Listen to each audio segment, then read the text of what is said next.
પ્રભુજીના સ્વરૂપને આપણને સમજાવ્યું. એટલે જ આનું નામ છે સર્વોત્તમ સ્તોત્ર. જો પાઠ સ્તોત્ર ગ્રંથો ઘણા બધા છે, પણ કોઈને સર્વોત્તમ નથી કહ્યું, અને આને સર્વોત્તમ કહ્યું છે. જે સર્વમાં, સર્વથી અને સર્વત્ર ઉત્તમ હોય એને જ સર્વોત્તમ કહી શકાય. જે સર્વદા, સર્વથી અને સર્વત્ર. જો ઘણા વ્યક્તિ આજે કામના હોય, અઠવાડિયા પછી કામના ના રહે. જે સર્વદા ઉત્તમ ન હોય, કદાચ 25 વર્ષ પછી કામનો ના રહે. આજે જે દોડી દોડીને કરતો હોય એ પછી 50 વર્ષ પછી કદાચ ના કરી શકે. સર્વદા કોઈ વસ્તુ ઉત્તમ હોતી નથી, પણ શ્રી મહાપ્રભુજી તો સર્વદા ઉત્તમ છે. મહાપ્રભુજી સર્વથી ઉત્તમ છે. ઘણા લોકો ઉત્તમ હોય પણ એ એન્જિનિયરિંગમાં હોશિયાર હોય, કોઈ હોય એ મેડિકલમાં હોશિયાર હોય, કોઈ આર્ટમાં હોશિયાર હોય, પણ એ બધામાં ન હોય. તો મહાપ્રભુજી તો સર્વત્ર ઉત્તમ છે, દરેક પાસાઓમાં. કોઈ વ્યક્તિ બધામાં ઉત્તમ ન હોઈ શકે, પણ પ્રભુ જ એક સર્વમાં ઉત્તમ છે, સર્વથી ઉત્તમ છે અને સર્વત્ર ઉત્તમ છે.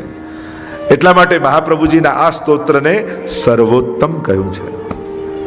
પહેલા 6 શ્લોકમાં મહાપ્રભુજીનું મહાત્મ્ય બતાવવામાં આવ્યું કે આ શ્રી વલ્લભનું સ્વરૂપ મનુષ્ય આકારે દેખાય છે, પણ મનુષ્ય જેવું પ્રાકૃત નથી.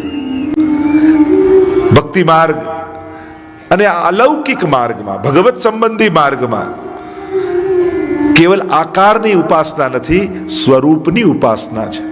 એટલે આ બે ભેદ સમજવા જરૂરી છે, આકારનો અને સ્વરૂપનો. ગિરિરાજજી પર્વત આકારે છે, પણ એ પર્વત નથી. સ્વરૂપથી તો હરિદાસ વર્ય છે, સાક્ષાત પ્રભુનું રૂપ છે. શ્રી યમુનાજી નદી આકારે છે, પણ એ નદી નથી. નમત કૃષ્ણ તુર્ય પ્રિયામ, ઠાકોરજીના ચતુર્થ પ્રિયા છે, આ એનું સ્વરૂપ છે. એમ મહાપ્રભુજીનું એક નામ છે સન મનુષ્યાકૃતિ. મનુષ્ય આકારે છે, પણ મનુષ્ય નથી. એ તો એન મેન વ્રજરાજ ઉછંગે, શ્રીમદ વલ્લભ રૂપ સુરંગે. સમસ્ત વ્રજ ભક્તોની થતી ભગવદ લીલાઓ શ્રી મહાપ્રભુજીના રોમ રોમમાં રમી રહી છે. એવું અલૌકિક સ્વરૂપ શ્રી મહાપ્રભુજીનું છે. શ્રી ભાગવત પ્રતિપદ મણિવર ભાવાંશ ભૂષિતા મૂર્તિ, શ્રી વલ્લભાભિધાન સ્તનોતુ નિજ દાસસ્ય સૌભાગ્યમ. એવું મહાપ્રભુજીનું સ્વરૂપ છે. સ્વરૂપની ચર્ચા ઘણી બધી કરવામાં આવી. અગ્નિ સ્વરૂપ અને રસ સ્વરૂપ એમ 2 સ્વરૂપ મહાપ્રભુજીના માનવામાં આવ્યા. એક વૈશ્વાનરાય નમઃ, આપ અગ્નિ રૂપ છે. અને અગ્નિ કઈ? દજાડે એવી નહીં, શીતલ કરે એવી, શુદ્ધ કરે એવી. એમ પણ કોઈ વસ્તુને શુદ્ધ કરવી હોય તો 2 વસ્તુથી શુદ્ધ થાય. એક કાં જલથી થાય, કાં અગ્નિથી થાય. આપણે કહ્યું આને તપાવો એટલે ચોખ્ખું થઈ જાય. સુવર્ણને કંઈક મિશ્રિત હોય તો અગ્નિમાં નાખ્યું એટલે ચોખ્ખું કરી દેવામાં, કાં જલથી ધોવામાં આવે. તો આ જીવને 2 જણા શુદ્ધ કરી શકે, કાં જલરૂપ યમુનાજી, કાં અગ્નિરૂપ શ્રી મહાપ્રભુજી. જ્યારે આ 2ના નામ લો છો ત્યારે અંતઃકરણ વિશુદ્ધ બની જાય છે. તો મહાપ્રભુજી 2 સ્વરૂપે, અગ્નિ સ્વરૂપે અને રસ સ્વરૂપે, આ બંને સ્વરૂપે એમને ગાવામાં આવ્યા છે, એમને આરાધવામાં આવ્યા છે. શ્રી મહાપ્રભુજી સાક્ષાત અગ્નિ રૂપ. એટલે તો જ્યારે મહાપ્રભુજીનું પ્રાગટ્ય થયું એની કથા એમ કહેવામાં આવે છે, મૂલ પુરુષ નારાયણ યજ્ઞ, શ્રુતિ અવતાર ભય સર્વજ્ઞ, શાખા તૈત્રીય ગોત્ર ભારદ્વાજ, તૈલંગ કુલ ઉદ્દીત દ્વિજરાજ.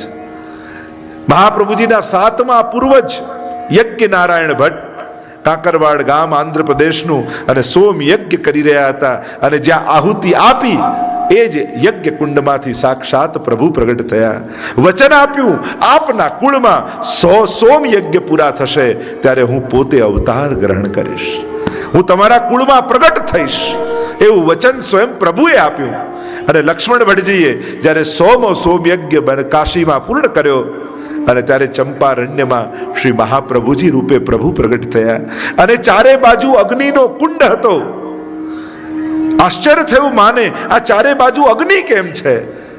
ત્યારે પ્રભુ સાબિત કરીને પ્રમાણિત કરીને બતાવે છે કે આ હું એ જ પ્રગટ થયો છું જે યજ્ઞ કુંડમાંથી પ્રગટ થઈ જેણે વચન આપ્યું હતું, એ જ પ્રભુ આવ્યો છું.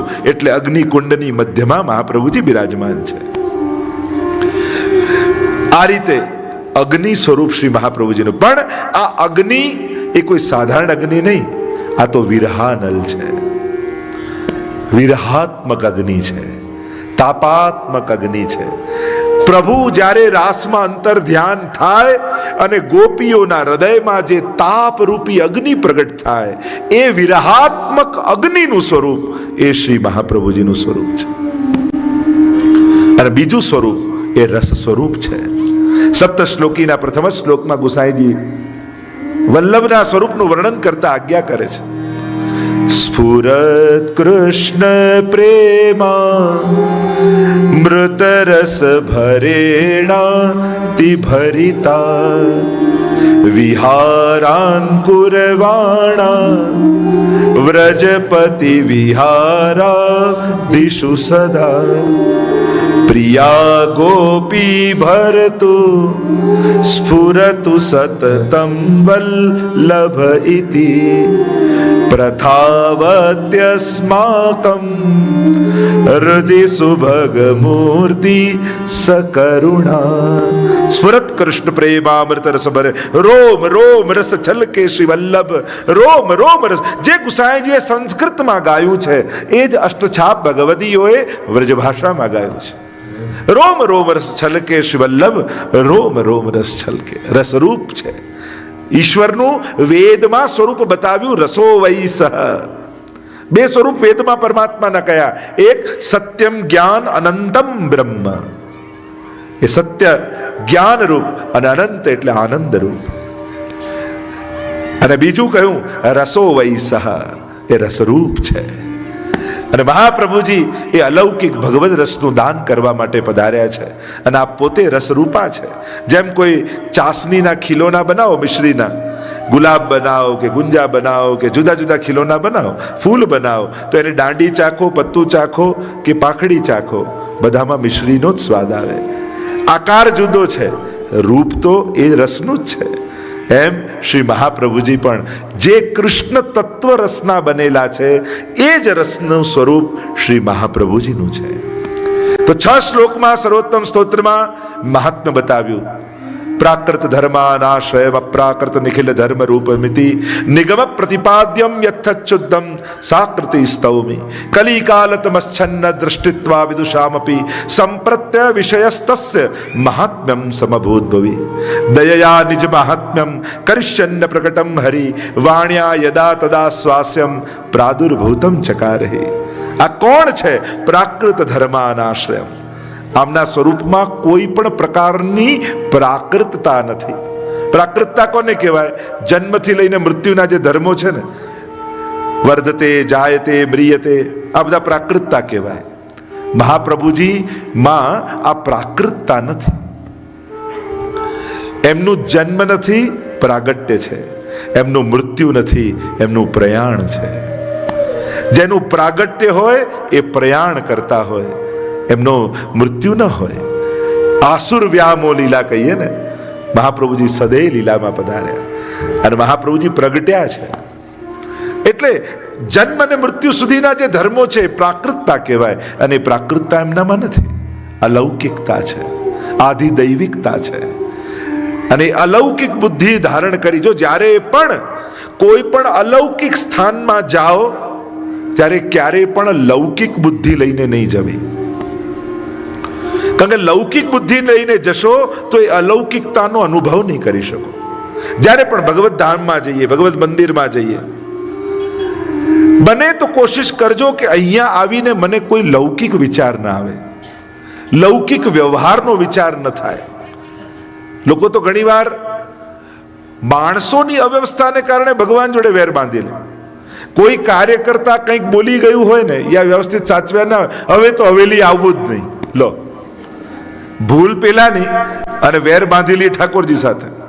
વ્રજમાં ગયા હોય ને ક્યાંક કંઈક ચોબાજીએ કર્યું, હવે તો ગિરિરાજજી આવવાનું જ નહીં. હવે આ વાંક ચોબાજીનો છે, ગિરિરાજજીએ શું બગાડ્યું છે? શ્રીનાથજી જઈએ ને બહુ ભીડ દેખાય, હવે નાથ દ્વારા આવું જ આટલી ભીડ. તો ભીડ એ માણસની અવ્યવસ્થા છે. માણસ કોઈ વ્યવસ્થા ન કરી શકે, એની જોડે એને કારણે ભગવાન જોડે વેર બાંધી લેવા. ક્યાંક હવેલીમાં ભગવત સ્થાનમાં કોઈ વ્યક્તિ તમને કંઈક કહી જાય તો એ વ્યક્તિને કારણે હવેલી ના આવો, આ તો આપણે જ આપણું નુકસાન કર્યું કહેવાય. જો કોઈ વ્યક્તિ ગમે તેવું તમારી સામે બોલતો હોય અને તમારી મુઠ્ઠીમાં બહુ મોંઘો હીરો હોય, બહુ જ મોંઘો, કરોડોની કિંમત હોય, અને પેલો જેમ તેમ બોલતો હોય, તમે હીરો છૂટો મારો ને કેમ? તમને બહુ ગુસ્સો છે એના ઉપર, આમ જેમ તેમ બોલે તમારી સામે, કેમ હીરો ન મારો? કારણ કે એના ક્રોધ કરતા હીરો બહુમૂલ્ય છે.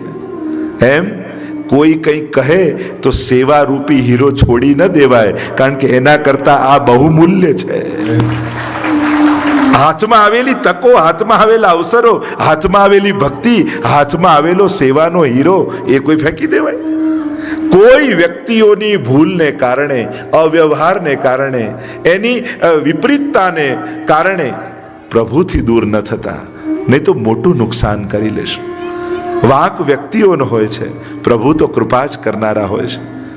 એટલે આ જ્યારે પણ લૌકિક વ્યવહારિક બુદ્ધિ લઈને ભગવત ધામમાં પણ જઈએ છે ને, તો ક્યાંક ને ક્યાંક, કારણ કે માણસોની વ્યવસ્થામાં સારું ખોટું અનુકૂળ પ્રતિકૂળ ચાલવાનું છે. માણસ છે ને, હસતા હસતા રડી પડે ભાઈ માણસ છે, દળદળ દળદળ દડી પડે ભાઈ માણસ છે. તો માણસ છે, અને માણસની સીમિતતા, એની કક્ષાનો વિચાર નહીં કરો અને આઈડિયલ વિચાર કરો, અરે વૈષ્ણવ તો આવા હોવા જોઈએ ને આમ કરે છે. અરે માણસ છે, વૈષ્ણવ થવાની કોશિશ કરી રહ્યો છે. પણ એક વસ્તુ યાદ રાખવી, ક્યારે પણ ભગવત ધામમાં જાઓ, તીર્થમાં જાઓ, કોઈ સેવામાં જાઓ, કોઈ સત્કર્મમાં જાઓ, સારું કરવા નીકળ્યા એટલે તમને બધા સારા જ મળશે એવી કલ્પના રાખીને ન જાઓ. દરેક પ્રકારના લોકો દુનિયામાં મળવાના, પણ મારે સારું કરવું છે એ યાદ રાખશો ને, તો સામે કોણ મળ્યું એ આપમેળે ગૌણ થઈ જશે. પણ સામે કોઈ સારો મળે તો જ સારું કરવું એવી આશા રાખશો તો સારા કરવાની તકો હાથમાંથી છૂટી જશે. કોઈ આપણા સારાપણાથી સારો નથી થતો, તો આપણે કોઈના ખરાબપણાથી ખરાબ કેમ થઈ જઈએ? કહેવાનો મારો અર્થ, લૌકિક વ્યવહારિક બુદ્ધિ લઈ, પ્રાકૃત બુદ્ધિ લઈ અલૌકિક ધામોમાં નહીં જવું, નહીં તો ત્યાં પણ અભાવ લઈને આવી જઈશું. ત્યાં તો સીડી ચડીએ ને મંદિરની, પગરખા કાઢીએ એટલે આપણું અહંકાર, આપણી લૌકિકતા, આપણી આ બધી વ્યવહારિકતા મૂકીને નીકળવું. હું દાસ છું, ઠાકોરજીનો છું, અને દાસ બનીને મંદિરમાં જવું, પ્રભુની સન્મુખ એક વૈષ્ણવ બનીને ઊભા રહેવું. 24 કલાક તો વૈષ્ણવ બનીને નથી જીવી શકતા આપણે, પણ પ્રભુની સામે હોઈએ ત્યારે તો કમથી કમ એક વૈષ્ણવ બનીને ઊભા રહીએ. 10 મિનિટ લાગે સામે ઊભા રહેવાની, પણ એ સમયે વૈષ્ણવતા સિવાય આપણા મનમાં કોઈ વિચાર ન હોવો જોઈએ. જો ઠાકોરજીની કૃપાનો કેવો અહેસાસ થાય છે. આપણું વ્યક્તિપણું જ પ્રભુની કૃપાનો અનુભવ થવા નથી દેતું, પણ આપણું વૈષ્ણવપણું સામે લઈને ઊભા રહેશો ને, તો ઠાકોરજી કૃપા કર્યા વગર રહેશે નહીં. એનો હાથ લાંબો કરીને માથે મૂકે જ છે બધાના, પણ આપણું વ્યક્તિપણું એ અનુભવ થવા દેતું નથી. પણ જો વૈષ્ણવતાને ધારણ કરીને જશો તો તમને જ અહેસાસ થશે કે મારો શ્રીનાથજી બાબા લાંબો હાથ કરી મારા માથે હાથ મૂકે છે, એમના આશીર્વાદ મને આપે છે. તો જે ચર્ચા કરી રહ્યા છે, પ્રાકૃત ધર્માનાશ્રયમ અપ્રાકૃત નિખિલ ધર્મ રૂપમિતિ નિગમ પ્રતિપાદ્યમ વેદે પ્રતિપાદિત કરેલું છે. પણ કલિકાલ તમશ્ચન્ન દ્રષ્ટિત્વા વિદુષામપી, આ કલિકાલને કારણે મોટા મોટા બુદ્ધિમાનોની બુદ્ધિ પણ નષ્ટ થઈ ગઈ છે. અત્યારે અભણ લોકો જેટલું દુનિયાને બગાડતા નથી, એટલા ભણેલા લોકો દુનિયાને બગાડી રહ્યા છે. મોટા મોટા કૌભાંડો થાય બધા ભણેલા ગણેલા જ કરે ને, અભણ થોડી કરે છે. આપણને એમ લાગે બધાને ભણાવો, બિચારા ભણેલા નથી ને આમ છે. અરે એ લોકો કોઈને નડતા નથી. આ ભણેલો માણસ જેટલો નડે છે ને, એટલા અભણ લોકો નથી નડતા. વિચાર કરો, અહીંયા જંગલોમાં મસાઈ રહેતા હોય, કેટલા કુદરત સાથે તાલમેલ કરીને પોતાનું જીવન જીવતા હોય, પણ જ્યાં આપણે શહેરમાં આવીએ ત્યારે કેટલું બધું કુદરતને આપણે કાપતા હોઈએ છીએ, હેરાન કરતા હોઈએ છીએ, વિક્ષેપ કરતા હોઈએ છીએ. આપણને એમ લાગે કે એ બેચારા છે, ખરેખર આ ભણેલો બિચારો બેચારો છે. કારણ કે માણસ પોતાની બુદ્ધિને જ હેન્ડલ નથી કરી શકતો. પોતાના ભણતરને, પોતાના જ્ઞાનને એ પોતાના આત્મકલ્યાણ માટે વાપરી નથી શકતો. કેવલ સ્વાર્થ માટે, કેવલ પેટ ભરવા, કેવલ ઈચ્છાઓને પૂરી કરવા માટે બુદ્ધિનો ઉપયોગ કરવો એ બુદ્ધિનો સંપૂર્ણ ઉપયોગ નથી. બુદ્ધિનો સાચો ઉપયોગ તો આ જન્મ મરણના ચક્કરમાંથી છૂટવા માટે કરો ને, ત્યારે માનજો કે આજે બુદ્ધિ મારે કામમાં લાગી. ત્યાં સુધી બુદ્ધિ મારા કામમાં નથી આવી, કારણ એણે બંધનો જ ઊભા કર્યા. છૂટવાનો વિચાર ન કર્યો, લેવાનો વિચાર કર્યો, આપવાનો વિચાર ન કર્યો. અને બુદ્ધિ જ્યાં સુધી આત્મકલ્યાણના કામમાં ન લાગે ત્યાં સુધી એનો સંપૂર્ણ ઉપયોગ નથી. તો કલિકાળ તમશ્ચન્ન અને કલયુગનો પ્રભાવ છે. વિદ્વાનોની પણ બુદ્ધિ ન પારખી શકી ત્યારે દયા નિજ મહાત્મ્યમ કરિષ્યન્ન પ્રકટમ હરિ. પ્રભુને દયા થઈ, કૃપા થઈ કે મારા સ્વરૂપનો અનુભવ, મારું મહાત્મ્ય કોણ પ્રગટ કરશે આ જગતમાં? કોઈ મને યોગ્ય લાગતું નથી. એટલે પ્રભુએ વિચાર કર્યો કે હું પોતે જ ભૂતલ પર જાઉં અને મારા મહાત્મ્યને પ્રગટ કરું ભૂતલ પર. અને આમ વિચાર કરી પ્રભુ પોતે મહાપ્રભુ બનીને ભૂતલ પર આવ્યા છે. એ જ પ્રભુ મહાપ્રભુ બનીને આવ્યા. જો દરિયામાંથી સીધું પાણી પીઓ ને તો ખારું લાગે, પણ એ જ દરિયાનું પાણી વાદળ બનીને વરસે ને તો પરમ મધુરું બની જાય. એમ સીધા પ્રભુને પકડવા જાઓ, એ અનુભવવા જાઓ તો કદાચ કઠિન અને ખારું લાગે, પણ એ જ પ્રભુ જ્યારે વલ્લભ બનીને આપણી સામે આવે તો પરમ મધુરા બની જાય. એવું શ્રી વલ્લભ પ્રભુનું નામ અમને પ્રાણ પ્યારું છે. એવું શ્રી વલ્લભ પ્રભુનું નામ અમને પ્રાણ પ્યારું છે. પ્રાણ પ્યારું છે અમને, અતિશય વાલું છે. પ્રાણ પ્યારું છે અમને, અતિશય વાલું છે. એવું શ્રી વલ્લભ પ્રભુનું નામ અમને પ્રાણ પ્યારું છે. એવા શ્રી મહાપ્રભુજીનું નામ વૈષ્ણવને પ્રાણથી પણ પ્રાણું છે, વાલું છે, પ્યારું છે. શ્રી મહાપ્રભુજીનું નામ બોલતા જ મુખમાં એવો આનંદ આવી જાય, કારણ કે તો આનંદ રૂપ છે ને. શ્રી મહાપ્રભુજી આનંદ રૂપ છે. આગળના નામોની ચર્ચા કરીશું. તો સ્વયં પ્રભુ મહાપ્રભુ બનીને ભૂતલ પર પધાર્યા. પધારવાના આટલા કારણો બતાવ્યા. પહેલું કારણ ભાગવતના ગૂઢ અર્થોને પ્રગટ કરવા. અને એટલા માટે મહાપ્રભુજી સુબોધનીજી અને ભાગવતાર્થ પ્રકરણ આ બે દ્વારા ભાગવતના ગૂઢ અર્થોને પ્રગટાવ્યા. આજે દુનિયાભરમાં ક્યાંય ભાગવત કથા થતી હોય ને, કોઈ નામ બોલે કે ન બોલે, પણ મહાપ્રભુજીએ બતાવેલા અર્થો વગર ભાગવત કથા થઈ ન શકે. કોઈ કદાચ જાણતું ના હોય કે આ મહાપ્રભુજીના અર્થો છે, કોઈ જાણતું હોય છતાંય કહેવા ન માંગતું હોય, વાત જુદી છે. પણ મહાપ્રભુજીએ બતાવેલા અર્થો વગર દુનિયાભરમાં જ્યાં ભાગવત કથા થતી હોય ત્યાં એના વગર સંભવ જ નથી. અને મહાપ્રભુજીએ સૌથી મોટું યોગદાન શું કર્યું? ભાગવતજીને પ્રમાણ ગ્રંથમાં સ્વીકૃત કરાવ્યા. અને 3 ગ્રંથો પ્રમાણ, એટલે પ્રમાણ મીન્સ ઓથેન્ટિક ગ્રંથો. સંસ્કૃતમાં જે લખાયું એ બધું કંઈ ઓથેન્ટિક ન મનાય. તમારે ધર્મ અને અધર્મ નક્કી કરવો હોય તો કયા ગ્રંથોને જોવા? તો કે વેદ, ભગવદ્ ગીતા, બ્રહ્મસૂત્ર, આ 3 પ્રમાણ ગ્રંથો હતા. અને મહાપ્રભુજીએ શ્રીમદ ભાગવતને પણ પ્રમાણ ગ્રંથ રૂપે સ્થાપિત કર્યું, એક વાક્યતા સિદ્ધ કરી. આ સૌથી મોટું યોગદાન મહાપ્રભુજીનું. બીજું, આ ભૂતલ પર પધારવાનું મહાપ્રભુજીનું કારણ દૈવી જીવોને શરણે લેવા. જે ભગવત લીલામાંથી છૂટા પડ્યા છે, ભૂતલ પર સંસારમાં છે, સંસારી લોકો સાથે રહેતા રહેતા પોતાને સંસારી માનવા લાગ્યા છે દૈવી ભગવદી જીવો છે. તો એ દૈવી જીવો ભારતના જે ખૂણે હોય ત્યાં પોતે ત્યાં જઈ અને એ દૈવી જીવોને ભગવત શરણે મોકલવા, લીલામાં એમનો અંગીકાર કરાવો. મહાપ્રભુજી કોઈ એક હવેલી બાંધીને એમાં બિરાજ્યા નથી રહ્યા કે જે દૈવી હશે આવશે મારી પાસે. પણ મહાપ્રભુજી તો એક ખુલ્લો ધોતી ઉપરણા ધારણ કરી ખુલ્લા પગે ભારતના ખૂણે ખૂણે કોઈ એક ઝૂંપડામાં પણ રહેતો હોય ને દૈવી જીવ, એના ઘર સુધી મહાપ્રભુજી પધાર્યા છે. અને એને બ્રહ્મ સંબંધ આપી એના માથે ઠાકોરજી પધરાવી અને એનો ઉદ્ધાર કર્યો છે. આપણે ત્યાં ઉદ્ધાર એટલે જન્મ મરણના ચક્કરમાંથી છોડાવી દેવું એ ઉદ્ધાર નથી, પણ જેના માટે એ જીવનું પ્રાગટ્ય છે એ કામમાં એને લગાડવું એ જ એનો ઉદ્ધાર છે. એટલે જ કહ્યું ને, ભક્ત માંગે માનજી, એનું સન્માન કર્યું છે.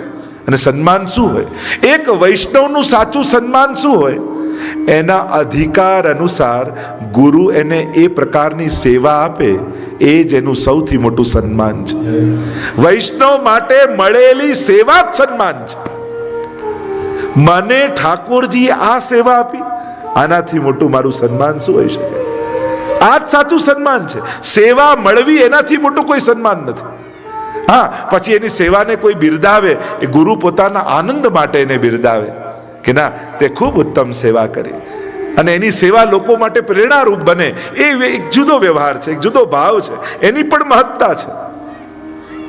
પણ સેવા મળી એનાથી મોટું કોઈ સન્માન નથી. ઠાકોરજી આ જ આપણું સન્માન કર્યું છે. મહાપ્રભુજીએ ઠાકોરજી પધરાવી આપણને સૌથી મોટું સન્માન આપ્યું છે. કારણ કે એ કેવી ક્રિયા, યશોદાજી જેવું માન મળ્યું. કારણ કે યશોદાજી જે રીતે લાલ લડાવતા, એ રીતે ઠાકોરજીને આપણે લાલ લડાવીએ છીએ. તો બીજું કારણ ભૂતલ પર આવવાનું મહાપ્રભુજીનું દૈવી જીવન અંગે. ત્રીજું કારણ, સેવા માર્ગને જગતમાં પ્રગટ કરવો. પૂજા માર્ગ હતો, પણ સેવા માર્ગ પ્રગટ નહોતો. શ્રી મહાપ્રભુજીએ સેવા રીત પ્રીત વ્રજજન કી, આપ સેવા કરી શીખવે શ્રી હરિ, ભક્તિ પક્ષ સુદ્રઢ કીધો. વલ્લભાખ્યાનમાં પણ આપ સેવા કરી શીખવે. મહાપ્રભુજીનું એ જ નામ સર્વોત્તમ સ્તોત્રમાં કહું તો જન શિક્ષા કૃતે કૃષ્ણ ભક્તિ. દૈવી જીવોને શીખાડવા માટે કૃષ્ણ ભક્તિ કેમ થાય, કઈ રીતે કરાય, કઈ રીતે જગાવાય, કઈ રીતે આરોગાવાય, કઈ રીતે શૃંગાર કરાય, કઈ રીતે પોઢાવાય, કઈ રીતે ઉત્સવ મનાવાય, આ વ્રજભક્તોની રીત અને પ્રીત મહાપ્રભુજી આપણને શીખવાડી છે.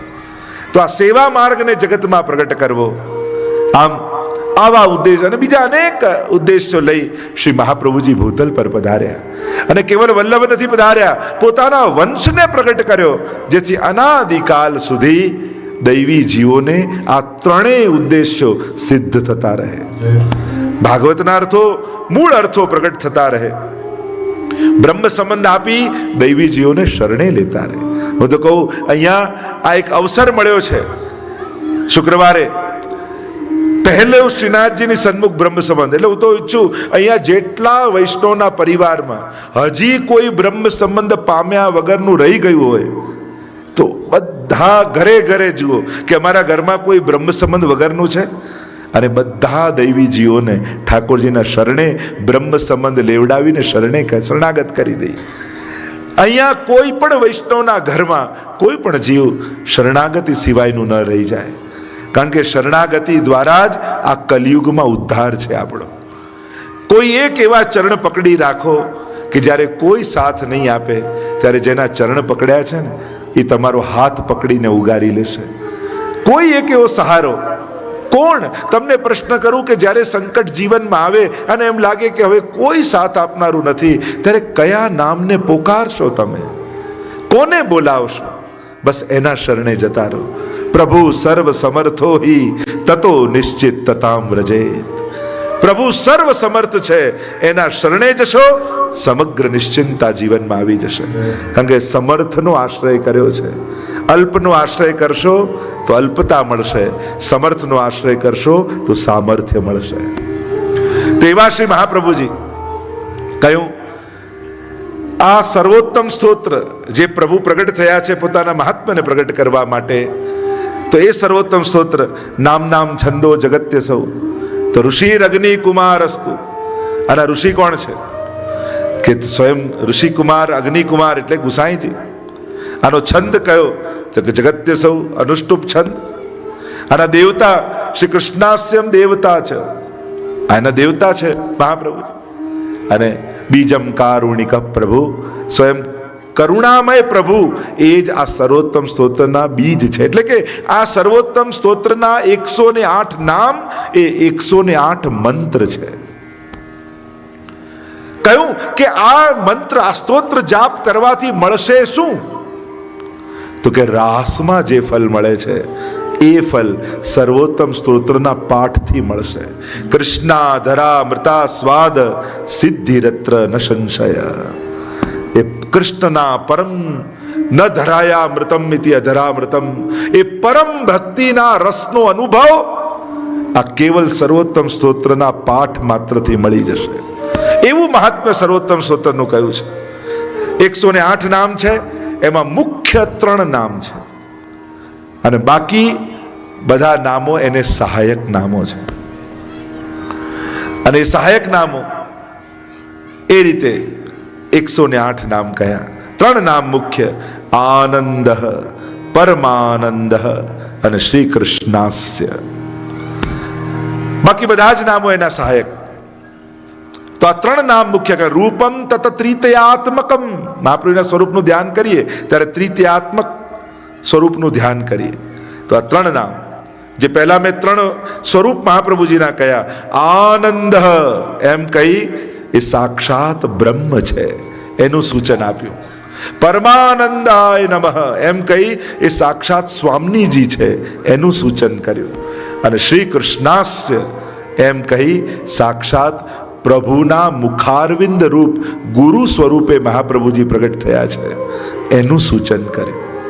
તો આ 3 નામ મુખ્ય બતાવવામાં આવે. પહેલું નામ કહ્યું આનંદાય નમઃ, કારણ કે વેદમાં ઈશ્વરનું સ્વરૂપ બતાવ્યું. આનંદ માત્ર કરપાદ મુખોદરાદિ, જે સર્વાંગ આનંદમય છે એ જ ઈશ્વર છે. એટલે જ ઈશ્વરનું નામ શું કહ્યું? કૃષ્ણ. કૃષિર ભૂવાચકો શબ્દ ણશ્ચ નિવૃત્તિવાચક તયોરૈક્ય પરબ્રહ્મ કૃષ્ણત્ય વિધીયતે.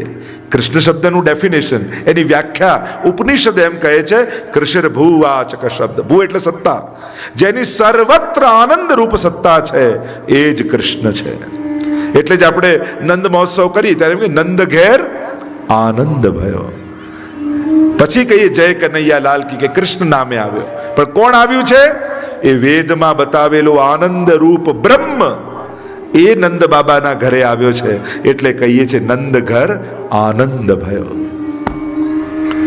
તો એ આનંદ રૂપ વલ્લભ છે.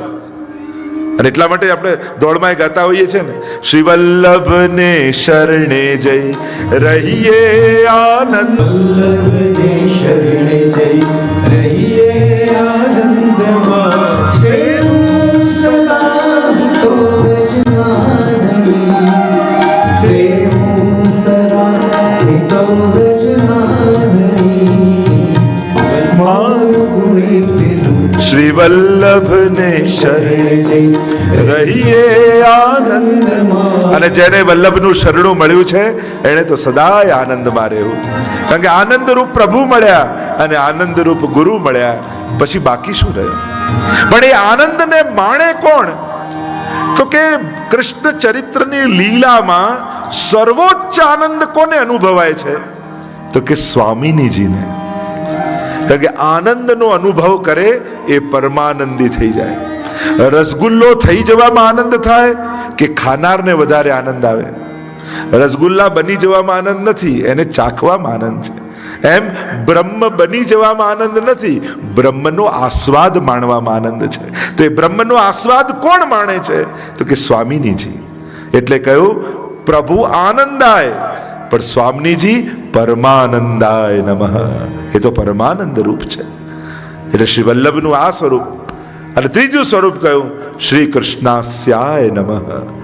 ઠાકોરજી અને સ્વામીજી આ બંનેની લીલાને સાક્ષી બની અને જે અખંડ ભગવત લીલાનું પાન કરે છે, એ આ બંનેની લીલાનું દર્શન કરનારું સ્વરૂપ, એ સાક્ષી સ્વરૂપ, વિટનેસ સ્વરૂપ, એ શ્રી મહાપ્રભુજીનું ત્રીજું સ્વરૂપ છે. કારણ જ્યાં સુધી તમે સાક્ષી બની પોતે આનંદ ન માણો ત્યાં સુધી આનંદનો અનુભવ ન થાય, સર્વોચ્ચ આનંદનો અનુભવ નથી. જો તમને કોઈ ઓરડામાં મૂકવામાં આવે, સારામાં સારા દાગીના, સારામાં સારા કપડા, બધું જ રાખ્યું હોય, મોંઘામાં મોંઘું, પણ એ રૂમમાં ક્યાંય અરીસો ન હોય તો તમને આનંદ આવે? તમે શણગાર સજ્યા એનો સર્વોચ્ચ આનંદનો અનુભવ ક્યારે થાય? જ્યારે તમે સજી અરીસામાં જોઈ અને પોતાની જાતના સૌંદર્યને માણો ત્યારે એમને થાય ના બહુ સુંદર, હો મજા આવી ગઈ, બહુ સરસ લાગુ છે. અને હવેના ટાઈમમાં સેલ્ફી પાડીને જોઈ લો છો તમે. જ્યાં સુધી પોતાનો આનંદ આપણે ન માણીએ ત્યાં સુધી સજવાનો એ સર્વોચ્ચ આનંદ અનુભવાય નહીં. એમ પ્રભુ રૂપ, સ્વામીજી રૂપ, પણ આ બંનેની લીલા ઠાકોરજી શ્રી વલ્લભની આંખોમાં ન માણે ત્યાં સુધી એમને પણ આનંદનો અનુભવ થતો નથી. તો એ જે સાક્ષી રૂપ છે એ ગુરુ રૂપે શ્રી વલ્લભાચાર્ય રૂપે આ ભૂતલ પર પધાર્યા છે.